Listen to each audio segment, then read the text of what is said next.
وَإِذْ قَالَ إِبْرَاهِيمُ لِأَبِيهِ وَقَوْمِهِ إِنَّنِي بَرَاءٌ مِّمَّا تَعْبُدُونَ إِلَّا الَّذِي فَطَرَنِي فَإِنَّهُ سَيَهْدِينِ۔ یاد کرو وہ وقت جب ابراہیم نے اپنے باپ اور اپنی قوم سے کہا تھا کہ تم جن کی بندگی کرتے ہو میرا ان سے کوئی تعلق نہیں، میرا تعلق صرف اس سے ہے جس نے مجھے پیدا کیا، وہی میری رہنمائی کرے گا۔ ان الفاظ میں حضرت ابراہیم نے محض اپنا عقیدہ ہی بیان نہیں کیا بلکہ اس کی دلیل بھی دے دی۔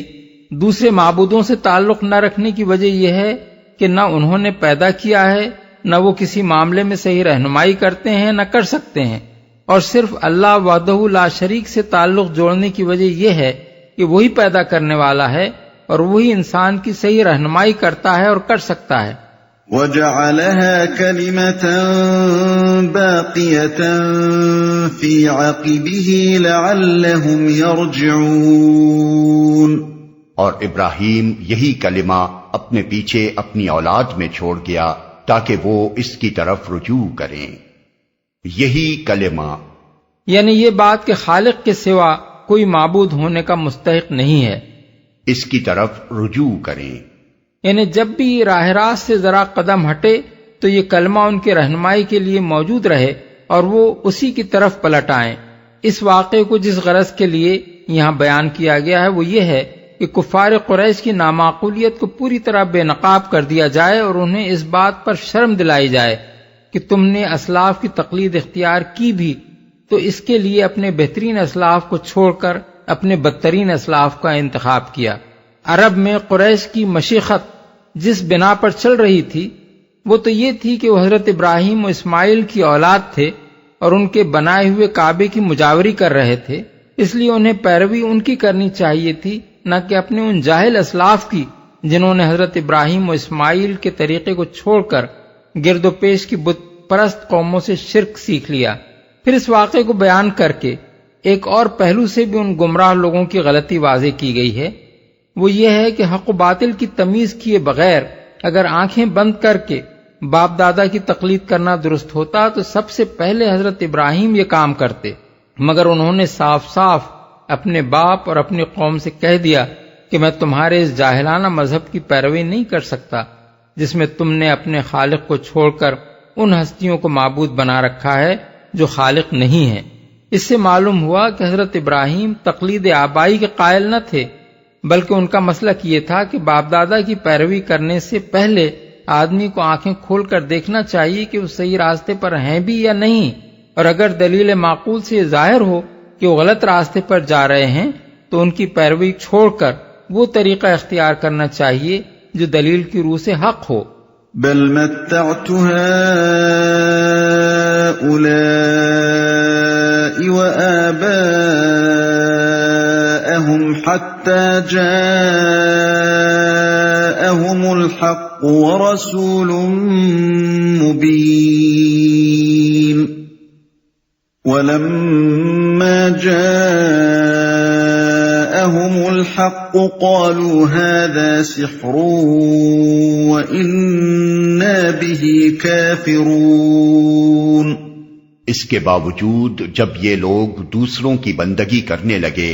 تو میں نے ان کو مٹا نہیں دیا بلکہ میں انہیں اور ان کے باپ دادا کو متاع حیات دیتا رہا یہاں تک کہ ان کے پاس حق اور کھول کھول کر بیان کرنے والا رسول آ گیا،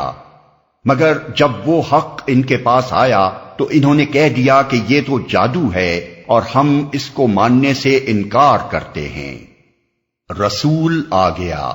اصل میں رسول مبین کے الفاظ استعمال کیے گئے ہیں جن کا دوسرا مطلب یہ بھی ہو سکتا ہے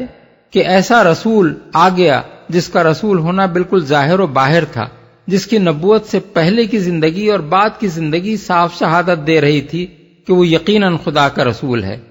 وَقَالُوا لَوْلَا نُزِّلَ هَذَا الْقُرْآنُ عَلَى رَجُلٍ مِّنَ الْقَرْيَتَيْنِ عَظِيمٍ۔ کہتے ہیں یہ قرآن دونوں شہروں کے بڑے آدمیوں میں سے کسی پر کیوں نہ نازل کیا گیا؟ دونوں شہروں سے مراد مکہ اور طائف ہیں۔ کفار کا یہ کہنا تھا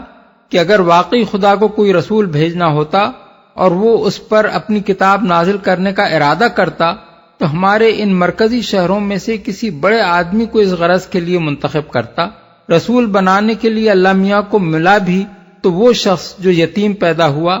جس کے حصے میں کوئی میراث نہ آئی،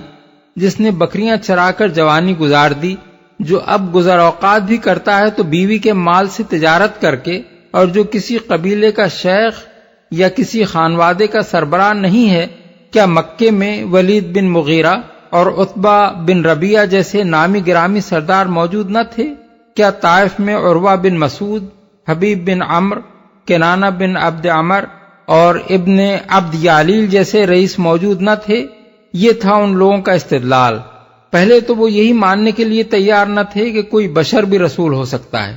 مگر جب قرآن مجید میں پے در پے دلائل دے کر ان کے اس خیال کا پوری طرح ابطال کر دیا گیا اور ان سے کہا گیا کہ اس سے پہلے ہمیشہ بشر ہی رسول ہو کر آتے رہے ہیں اور انسانوں کی ہدایت کے لیے بشر ہی رسول ہو سکتا ہے نہ کہ غیر بشر، اور جو رسول بھی دنیا میں آئے ہیں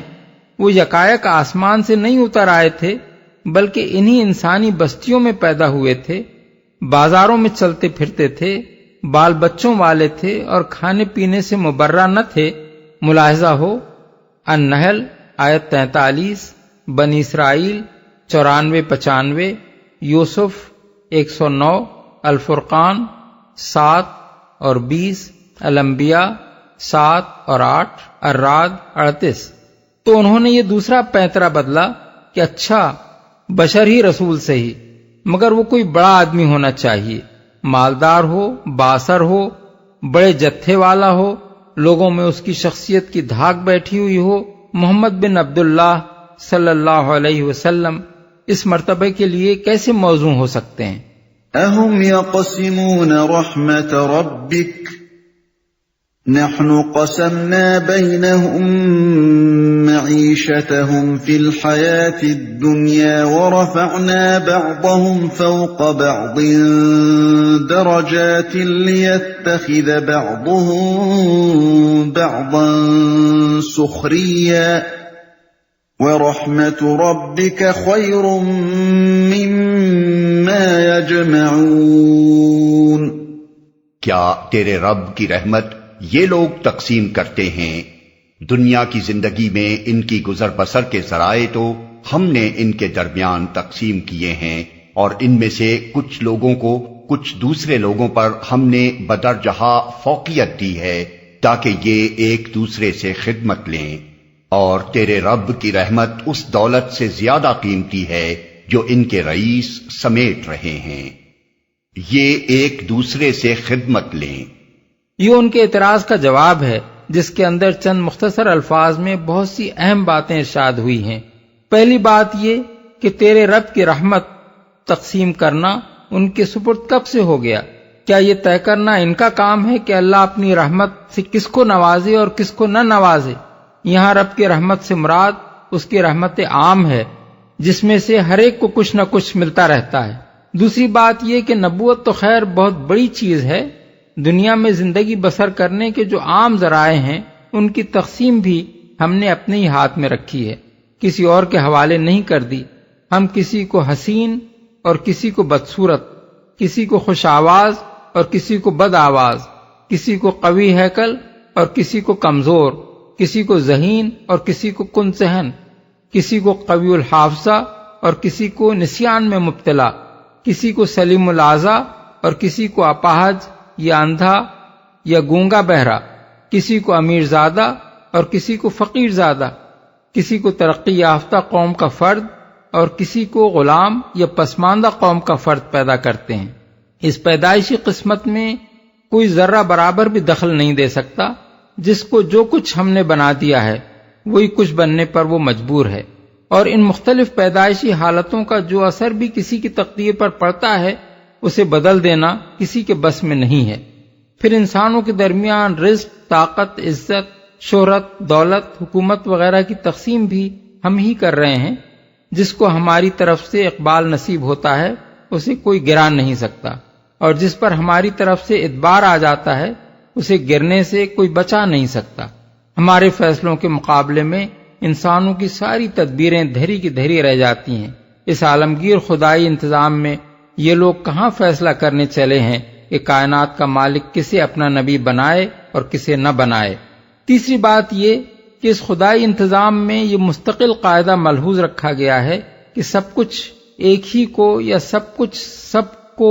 نہ دے دیا جائے. آنکھیں کھول کر دیکھو، ہر طرف تمہیں بندوں کے درمیان ہر پہلو میں تفاوت ہی تفاوت نظر آئے گا. کسی کو ہم نے کوئی چیز دی ہے تو دوسری کسی چیز سے اس کو محروم کر دیا ہے اور وہ کسی اور کو عطا کر دی ہے. یہ اس حکمت کی بنا پر کیا گیا ہے کہ کوئی انسان دوسروں سے بے نیاز نہ ہو، بلکہ ہر ایک کسی نہ کسی معاملے میں دوسرے کا محتاج رہے. اب یہ کیسا احمقانہ خیال تمہارے دماغ میں سمایا ہے کہ جسے ہم نے ریاست اور وجاہت دی ہے اسی کو نبوت بھی دے دی جائے. کیا اسی طرح تم یہ بھی کہو گے کہ عقل، علم، دولت، حسن، طاقت، اقتدار اور دوسرے تمام کمالات ایک ہی میں جمع کر دیے جائیں، اور جس کو ایک چیز نہیں ملی ہے اسے دوسری بھی کوئی چیز نہ دی جائے؟ جو ان کے رئیس سمیٹ رہے ہیں. یہاں رب کی رحمت سے مراد اس کی رحمت خاص یعنی نبوت ہے. مطلب یہ ہے کہ تم اپنے جن رئیسوں کو ان کی دولت و وجاہت اور مشیخت کی وجہ سے بڑی چیز سمجھ رہے ہو، وہ اس دولت کے قابل نہیں ہیں جو محمد ابن عبداللہ صلی اللہ علیہ وسلم کو دی گئی ہے. یہ دولت اس دولت سے بدرجہ زیادہ اعلیٰ درجے کی ہے اور اس کے لیے موزونیت کا معیار کچھ اور ہے. تم نے اگر یہ سمجھ رکھا ہے کہ تمہارا ہر چودھری اور سیٹھ نبی بننے کا اہل ہے تو یہ تمہارے اپنے ہی ذہن کی پستی ہے. اللہ سے اس نادانی کی توقع کیوں رکھتے ہو؟ وَلَوْلَا أَن يَكُونَ النَّاسُ أُمَّةً وَاحِدَةً لَجَعَلْنَا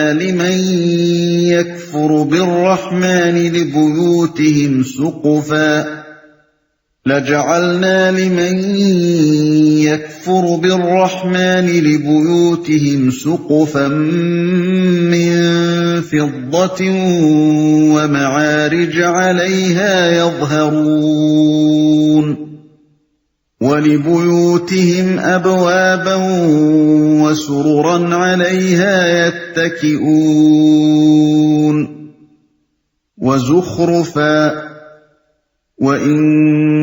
كُلُّ ذَلِكَ لَمَّا مَتَاعُ الْحَيَاةِ الدُّنْيَا وَالْآخِرَةُ عِندَ رَبِّكَ لِلْمُتَّقِينَ. اگر یہ اندیشہ نہ ہوتا کہ سارے لوگ ایک ہی طریقے کے ہو جائیں گے تو ہم خدائے رحمان سے کفر کرنے والوں کے گھروں کی چھتیں اور ان کی سیڑھیاں جن سے وہ اپنے بالا خانوں پر چڑھتے ہیں اور ان کے دروازے اور ان کے تخت جن پر وہ تکیے لگا کر بیٹھتے ہیں سب چاندی اور سونے کے بنوا دیتے. یہ تو محض حیات دنیا کی متاع ہے اور آخرت تیرے رب کے ہاں صرف متقین کے لیے ہے. چاندی اور سونے کے بنوا دیتے یعنی یہ سیم و زر جس کا کسی کو مل جانا تمہاری نگاہ میں نعمت کی انتہا اور قدر و قیمت کی معراج ہے، اللہ کی نگاہ میں اتنی حقیر چیز ہے کہ اگر تمام انسانوں کے کفر کی طرف ڈھلک پڑنے کا خطرہ نہ ہوتا تو وہ ہر کافر کا گھر سونے چاندی کا بنا دیتا. اس جن سے فرومایہ کی فراوانی آخر کب سے انسان کی شرافت اور پاکیزگی نفس اور طہارت روح کی دلیل بن گئی. یہ مال تو ان خبیث ترین انسانوں کے پاس بھی پایا جاتا ہے جن کے گھناؤنے کردار کی سڑان سے سارا معاشرہ متعفن ہو کر رہ جاتا ہے. اسے تم نے آدمی کی بڑائی کا معیار بنا رکھا ہے.